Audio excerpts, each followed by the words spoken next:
He walked away from me for a richer woman, thinking I'd never amount to much. Now I've built $100 million fashion empire and he's watching from the sidelines, regretting the day he let me go. My name is Olivia, and I'm 32 years old. I've built a fashion empire worth $100 million, but the journey to get here wasn't easy. And it certainly wasn't without its heartbreak.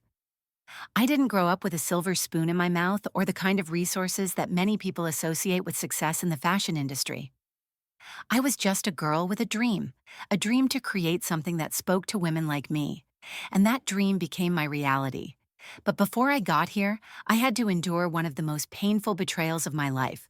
The day my fiancé, Noah, left me for someone else.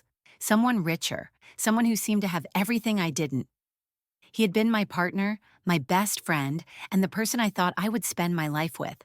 We had been together for 6 years, and for a long time, I thought we were invincible. He was charming, driven, and incredibly supportive of my early fashion aspirations.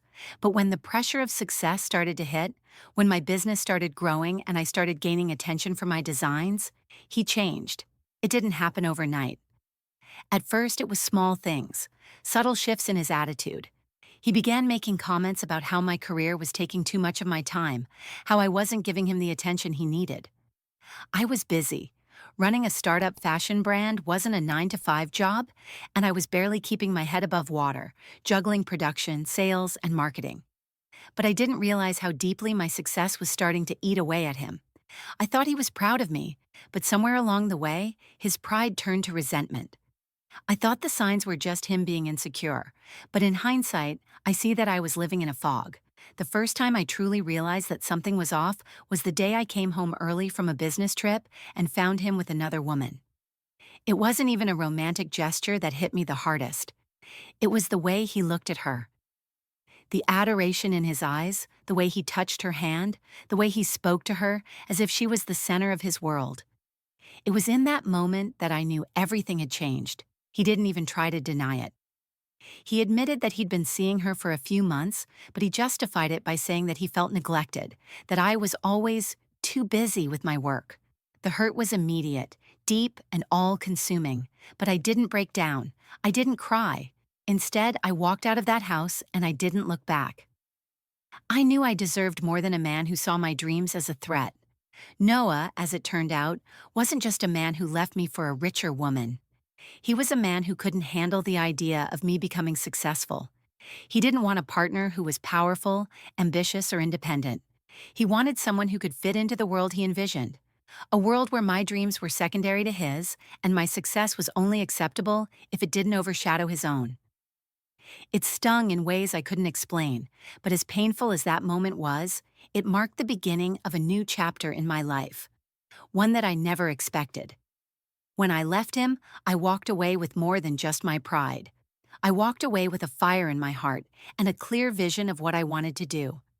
I had been building something all along, but I hadn't realized how strong I was until I had nothing left to lose. In the months that followed, I threw myself into my work. It was my refuge, my therapy. My fashion brand, which had once been a small side hustle, started to take off in ways I hadn't anticipated. I focused on creating pieces that empowered women to feel beautiful, confident, and strong. I didn't need validation from anyone, least of all Noah. And as my brand began to grow, so did my confidence. What once felt like an uphill battle was now a wave of momentum that I couldn't stop. Little did I know, that same man who had abandoned me for someone wealthier would one day be watching my success from the sidelines, wondering how he ever let me slip through his fingers. But that was something I'd only come to realize much later. For now, I was focused on building something bigger than myself, and I was just getting started. The months after Noah left were the hardest of my life, but they also became the most transformative. I didn't have the luxury of sinking into depression or losing myself in the wreckage of a failed relationship. I had no choice but to keep moving forward, and at that moment, I found something inside me that I hadn't realized existed before. An unrelenting drive to succeed. The pain of betrayal fueled my determination to build something powerful, something that would prove to myself and to the world that I was more than just the woman he left behind. I threw myself into my fashion line like it was the only thing that mattered. I worked 18-hour days, and on the weekends, I'd visit suppliers, meet with manufacturers, and handpick every fabric, every design. It wasn't glamorous, it wasn't easy, but every piece I created felt like a piece of my soul, a piece of my healing. I focused on what I could control: my designs, my brand, and my narrative. No one was going to define me anymore, especially not by the man who couldn't see my worth. I started small, with just a few high-quality, versatile pieces that spoke to modern women who were navigating their own challenges. My brand was built on the idea of empowering women, not just through the clothes they wore, but through the way they felt in those clothes. I wanted them to feel strong, unstoppable, and beautiful, just like I was teaching myself to feel. But there was a problem: money. I didn't come from a wealthy family, and I wasn't born into a world of privilege. I had to learn the hard way that building a brand was more than just designing pretty clothes. It was about securing the right investments, building a customer base, creating a solid online presence, and above all, being relentless in the pursuit of your goals. There were days I barely had enough cash flow to cover expenses, days I thought about giving up, but something inside me kept going. It wasn't long before the breakthroughs started to happen. I made my first major sale to a boutique in the city, and from there, things slowly began to snowball. Word of mouth worked in my favor, and before I knew it, my designs were being featured in small fashion magazines and on influencer social media accounts. The recognition I had always dreamed of was beginning to materialize, and with that recognition came more opportunities. But it wasn't just about the money or the accolades. It was about proving to myself that I could do this on my own. I had built a brand from scratch with nothing but a dream, a few $100s in savings, and an undying determination. And it was working. As my business grew, so did my confidence. I was no longer the woman who had been abandoned by a man who didn't see her value. I was the woman who had learned to value herself, to trust herself, and to rely on her own strength. Then, one day, I received an email that would change everything. A major fashion retailer, one that I had admired for years, reached out to me. They wanted to partner with me for an exclusive collection. At first, I thought it was a scam, but when the email turned out to be legitimate, I couldn't believe it. This was the break I'd been waiting for. I had worked tirelessly to get to this point, and now I was being recognized by one of the biggest names in the industry. I still remember the day I signed the partnership contract. I sat at my desk, looking at the papers in front of me, and for the first time in a long while, I allowed myself to feel proud. Not just of the deal, but of everything that had brought me here. The pain, the struggle, the sleepless nights. Every sacrifice had been worth it. In the blink of an eye, my small brand transformed into a household name. My designs were now available in stores across the country, and my online presence was booming. My success was undeniable, and with each new milestone, I realized that I was no longer the woman who had been left behind. I was the woman who had taken control of her own fate, who had turned heartbreak into a billion-dollar empire. As the recognition grew, so did the curiosity. People started asking about my backstory, the woman who had risen from the ashes of a failed engagement to build a $100 million empire. My story became one of inspiration, and while I was grateful for the admiration, it also came with a certain weight. Noah had never seen my potential. He had walked away just as I was beginning to bloom. Now I was living the life he had always claimed to want, and it was clear to everyone, including him, that I didn't need him. But even as my success reached new heights, I couldn't help but wonder, was he watching from the sidelines? Did he ever regret leaving me for a woman with more money? A woman who, from what I had gathered, didn't have the drive or ambition I possessed? The answer didn't matter anymore. I was living proof that a person's worth is never tied to anyone else's opinion, and certainly not to the fleeting approval of a man who couldn't see what was right in front of him. I had built this empire alone, and I would continue to build, rise, and thrive, without anyone's validation but my own. Just when I thought I had finally left everything behind, the pain, the betrayal, the man who had once been my partner in everything, Noah reappeared in my life. It was almost like fate had a cruel sense of timing, because just as my brand hit its peak, he came back into the picture. I had been basking in the glow of my success, but in one unexpected moment, I received a message that would shake me to my core. It wasn't an ordinary message. It wasn't a simple, I'm sorry or let's talk. No, this was more calculated, more desperate. Olivia, we need to talk. I've made a huge mistake and I know I hurt you. I've been watching you build your empire, and I realize now that I made the biggest mistake of my life. I chose someone else, and I chose wrong. I left the one person who was truly my equal. I need you. That message hit me like a punch to the stomach. I stared at the screen for what felt like hours, rereading it, trying to make sense of it. He was asking for forgiveness, for another chance, but what he didn't understand was that the person he was speaking to now wasn't the woman he had abandoned. I wasn't that naive, insecure woman anymore. I wasn't the one who would beg for him to come back. Noah had left me for someone who, in his eyes, was better, someone with more money, more status, someone he thought would make his life easier. But he had underestimated me. He had underestimated the power of a woman who was ready to rise from the ashes of heartbreak and claim her own success. And now, just as I had finally found my footing, he was trying to come back into my life like nothing had happened. I didn't respond immediately. I let the message sit for a while, letting the emotions settle. A part of me felt a sense of satisfaction. This was the same man who once dismissed my dreams, who thought he could leave me for a richer woman and get away with it. And now, here he was, regretting his decision and crawling back to the very woman he had once taken for granted. But another part of me felt conflicted. There was the part of me that had loved him, the part that had believed in him, the part that had once seen a future together. It was that part of me that hesitated, wondering if maybe he had truly changed. Was he genuinely sorry, or was this just a last-ditch effort to reclaim something he had lost? Was I a consolation prize now that he realized the grass wasn't greener? I took a few days to think about it, and then I realized something. I had already moved on. I had already built something incredible. I had found a purpose in my work, in my success, and I didn't need him to validate that. The woman I had become didn't need anyone to tell her she was worthy. I was worthy because I had fought for everything I had, and I had done it on my own. So I finally decided to respond, but it wasn't the response he was expecting. Noah, I appreciate your message, but you and I both know that what you're asking for is not something I can give you. You walked away when things got hard. You left me for someone who you thought would make your life easier, and you were wrong. I've built an empire without you, and I don't need you to complete me or my success. I've learned the hard way that my worth was never tied to you. I am my own success story now, and I'm proud of that. I pressed send and felt a sense of closure wash over me. It was the final goodbye I needed. Noah had been a chapter in my story, but he was no longer the author.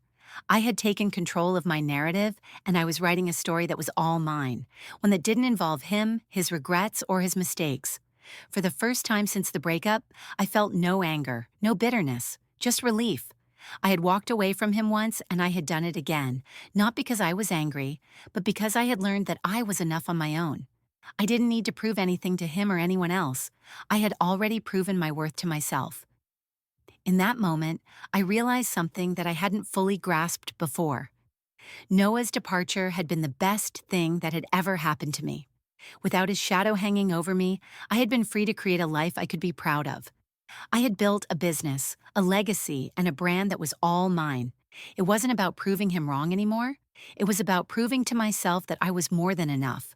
As my brand continued to thrive, I couldn't help but think of how far I had come. Noah had wanted to leave for someone wealthier, someone he thought would make his life easier. But what he didn't realize was that he had left the woman who would one day be worth more than any amount of money.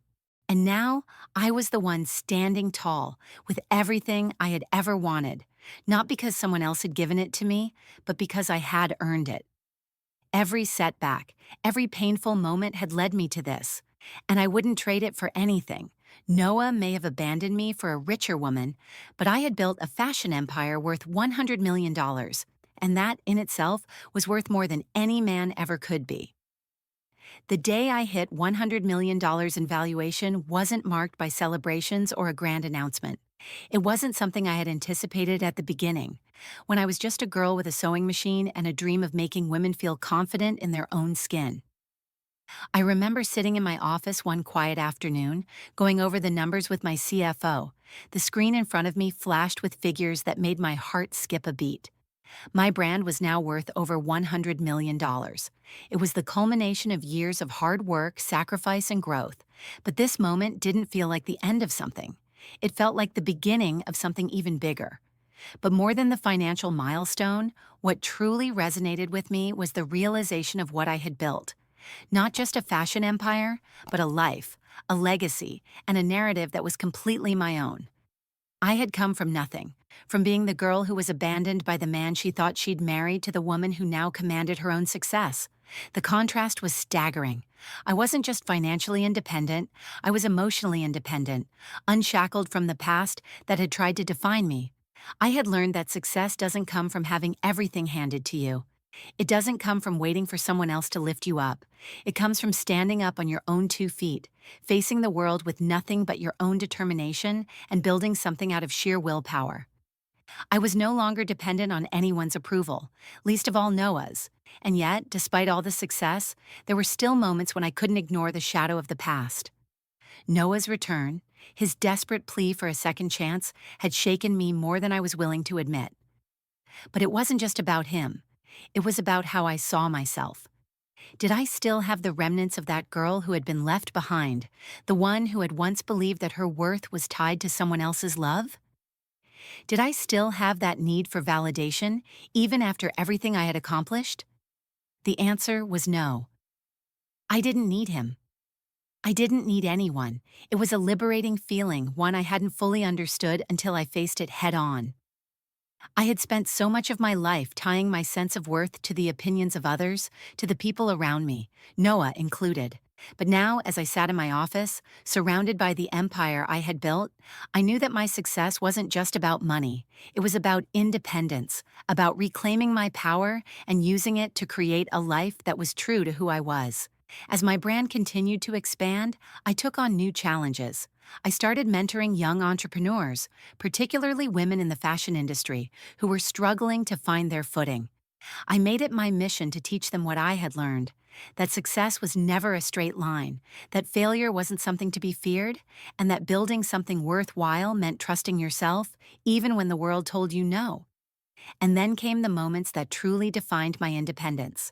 I started traveling more, visiting cities like Paris, Milan, and Tokyo, not just for business, but to learn, to grow, and to experience life beyond the hustle of my brand. I had spent so many years tied to the grind that I had forgotten what it felt like to truly live, to enjoy the fruits of my labor. And it was in those quiet moments of reflection, away from the pressure and noise of the industry, that I realized something profound. I was no longer looking over my shoulder, hoping for someone to catch up. I wasn't waiting for anyone to recognize my value. I had already recognized it within myself. And then, one day, while I was in New York attending a Fashion Week event, I saw Noah again. It wasn't planned. I didn't know he would be there. But there he was, standing across the room, looking as if nothing had changed. For a moment, our eyes locked. I saw the familiar hesitation in his expression, the uncertainty that came from realizing he was face to face with the woman he had abandoned. But this time, it wasn't the woman he once knew. This was someone who had built her own empire, someone who didn't need his validation. He came over slowly, and as he approached, I felt a strange sense of calm. Gone was the anger, the resentment. Gone was the woman who would have once run to him, hoping for answers, seeking closure. This time, I was steady, confident, and sure of myself. "Olivia?" he said, his voice hesitant. "I've been thinking about you. About everything I did. I know I messed up, but I'm hoping we can talk." I looked at him, not with anger, but with a sense of finality. "Noah," I said calmly, "you made your choices. And I made mine. I'm proud of where I am today, and I wouldn't change a thing. You left me for someone else, and in doing so, you gave me the space to build the life I have now. And for that, I'll always be grateful." He stood there, silent for a moment, taking in my words.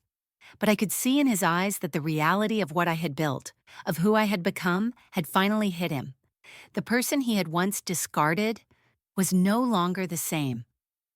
I wasn't looking for closure or an apology anymore. I didn't need him to fix anything. I was whole, and I had done it on my own. I turned away and walked back into the crowd, feeling lighter than I had ever felt before. For the first time in years, I didn't feel the weight of the past pulling me down. I was free. Noah had tried to come back into my life, to ask for forgiveness, but in truth, I had already forgiven him. Not because he deserved it, but because I had learned to let go. I had learned to move forward, to embrace the future I had created for myself, and to never look back. As I continued to walk away from the past, I realized that my journey wasn't just about building a business. It was about creating a life that was uniquely mine, where I could define my worth on my own terms. And no one, not even Noah, would ever take that away from me. It's funny how life has a way of coming full circle. Years ago, when Noah left me, I was heartbroken and unsure of my worth. I had doubts about whether I could make it on my own, whether I could build something from scratch. But now, standing in front of my company, with millions of women wearing my designs and thousands of stores carrying my brand, I realized something profound. My success was never about proving anything to anyone. It was about proving to myself that I could do it, that I could rise above the hurt, the setbacks, and the failures. And as my fashion empire continued to grow, so did the realization that my success wasn't just monetary. The legacy I was creating wasn't just about the money, the awards, or the fancy partnerships. It was about the impact I had made. The women I had inspired, the young designers I had mentored, and the doors I had opened for those who had once felt as lost as I did. But even as I watched my empire flourish, I couldn't help but wonder if Noah ever regretted his decisions. Did he see me now as I stood at the helm of a $100 million brand? Did he realize the opportunity he had squandered, the woman he had once had, the woman who had become unstoppable? I didn't need the answer. I knew deep down that he would never truly understand the depth of what I had built, not just in business, but in myself. And then the unthinkable happened. Noah reached out again. This time, it wasn't just an apology. It wasn't just a desperate plea for forgiveness.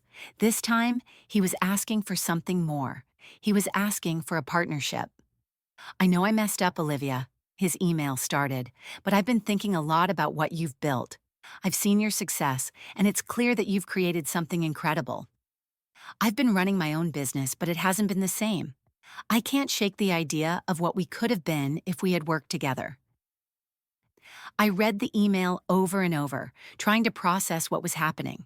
After all these years, after everything that had happened, he was asking me for a partnership, as if everything I had done on my own was just the result of some missed opportunity for him to cash in on. But the truth was, this was not the partnership I wanted. I had built something on my own. I had endured the hardest moments of my life without relying on anyone else, and I wasn't about to let Noah become part of my story again. I had spent so long building my empire without him, without anyone, that the thought of going back to the man who had once betrayed me seemed almost laughable. I didn't need him anymore. I took a deep breath, leaned back in my chair, and typed out my response. I didn't sugarcoat it, didn't leave room for negotiation. This wasn't about bitterness anymore. It was about closure, about the final chapter in a story I had already written. "Noah, I appreciate that you're acknowledging the work I've done, but my success wasn't a matter of missed opportunity. It was the result of my hard work, resilience, and the lessons I learned from my past. I don't need a partnership with you. I don't need anyone from my past to complete me or my vision. I've built this on my own terms, and I'm proud of it. I'm moving forward, and I suggest you do the same. You're capable of success on your own, just as I am." I pressed send without hesitation, the weight of the decision lifting from my shoulders. It wasn't about rejecting Noah. It was about rejecting the past that no longer served me. I had grown, and I had learned that true empowerment came not from being dependent on others, but from the strength I had found within myself. The response was swift, but it didn't matter. He thanked me for my honesty, but I knew there was no room for him in my world anymore. And that was fine, Because in the end, I had learned the most important lesson of all: the power of moving on, the power of standing on my own 2 feet, and the power of knowing that the life I had built was enough. As the months passed and my business expanded even further, I took time to reflect. I didn't need to prove anything to anyone. I had built a legacy, a name for myself, and it was mine to carry. I wasn't defined by Noah or anyone else. I was defined by the hard work, the sleepless nights, and the battles I fought and won, all on my own. The women who wore my clothes didn't just wear a brand. They wore a piece of my story. They wore my resilience, my strength, and my ability to rise from the ashes. They wore the reminder that no matter what you've been through, no matter how many times you've been knocked down, you have the power to rebuild, and to do it better than before. As for Noah, he became a distant memory, a chapter that no longer held any weight. The woman I had been when I first met him was long gone, replaced by someone stronger, someone who had found her own worth. And I knew, deep in my soul, that I had become exactly who I was meant to be: a woman who had built something far more valuable than anything he could ever offer: independence, strength, and a future that was all mine. The day I received the invitation to be the keynote speaker at the Global Fashion Summit was the day I realized just how far I had come. A year ago, I had been just a woman picking up the pieces after heartbreak, and now I was standing at the pinnacle of an industry I had once only dreamed of being part of. It wasn't just about the achievements, the multi-million-dollar contracts, the worldwide recognition, or the growing influence of my brand. It was about everything I had learned, everything I had overcome. It was the person I had become. As I prepared for my speech, I thought back to the time when I had been with Noah. Back then, I was afraid of not being enough. I questioned my worth constantly, believing that without him, I would never reach the heights I desired. But now, standing on that stage, I understood that the real journey wasn't about proving my worth to anyone, not even him. It was about proving it to myself. And I had done that. I had built my empire without needing anyone's approval, without looking to the past or to people who couldn't see my potential. When the day of the summit arrived, I took the stage with a sense of calm and confidence I had never known before. I stood before a room full of industry giants, other entrepreneurs, and women who had followed my journey from the very beginning. They were all waiting for me to speak, to share my story. But in that moment, it wasn't just about inspiring them. It was about reminding myself of everything I had achieved. I was once the woman who thought she wasn't enough. I began, my voice steady and clear. I thought my worth was tied to someone else's love, someone else's approval. I thought I needed validation from the world around me to feel successful. But what I've learned over the years is that true success is not measured by what others think of you. It's measured by how you see yourself. It's measured by how far you're willing to go to make your own dreams come true, no matter who stands by you or who walks away. I paused, letting my words sink in. I saw heads nodding, women in the audience relating to every word. I realized that this was my real mission: to help others understand that their value had never depended on someone else's opinion. It had always been within them. I built this empire from nothing, I continued. I didn't do it because someone told me I was capable. I did it because I believed I could, and so can all of you. We don't need anyone to define us, not a partner, not society, not anyone. Your success is yours to claim. Your power is yours to wield, and no one can take that away. The applause that followed was deafening, but in that moment, I wasn't seeking applause. I wasn't seeking anything but the satisfaction of knowing that I had made it, truly made it, on my own terms. As the crowd cheered, I realized that my story, the one I had feared sharing for so long, was exactly what I needed to tell. It wasn't just about the triumphs, it was about the lessons, the pain, and the resilience that led me here. After the event, as I reflected on my journey, I realized that Noah had been part of my story, but he was no longer the main character. He had once been a key figure, someone who I thought was essential to my happiness and success. But now, he was nothing more than a footnote, a lesson in the importance of self-reliance and self-love. I had learned that life is unpredictable. It's full of twists and turns, moments of despair and triumph. But no matter what happens, the most important relationship you'll ever have is the one with yourself. If you don't believe in your own worth, if you don't fight for your own dreams, no one else will. I had fought for mine, and I had won, not just the business, not just the accolades, but the freedom to define my life on my own terms. As I stood at the top of the fashion world, looking out at the empire I had built, I realized that everything I had worked for, every setback, every heartbreak, every long night, had led me to this moment. And it was the moment I had been waiting for, the moment when I fully understood my own power. Noah had once abandoned me for a richer woman, thinking that would bring him happiness. But I had built a legacy worth far more than any amount of money could offer. I had built a life that was mine, completely and undeniably mine. And now, as I looked forward to the future, I knew that I would continue to rise, continue to grow, and continue to thrive. Because my story, my success, and my future were not defined by anyone else's choices. They were defined by mine. And no one could ever take that away from me.